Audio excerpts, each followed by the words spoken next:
हनुमान् श्रीपदो वायुपुत्रो रुद्रो नघोजरः अमृत्यवीरवीरश्च ग्रामवासो जनाश्रयः धनदो निर्गुणः शूरो वीरो निधिपतिर्मुनिः पिङ्गाक्षो वरदो वाग्मी सीता शोकविनाशकः शिवः शर्वः परो व्यक्तो व्यक्तो धराधरः पिङ्गकेशः पिङ्गरोमा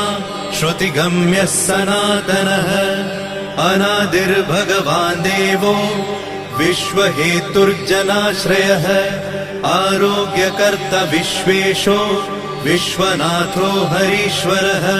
भर्गो रामो रामभक्तः कल्याणप्रकृतिस्थिरः विश्वम्भरो विश्वमूर्तिर्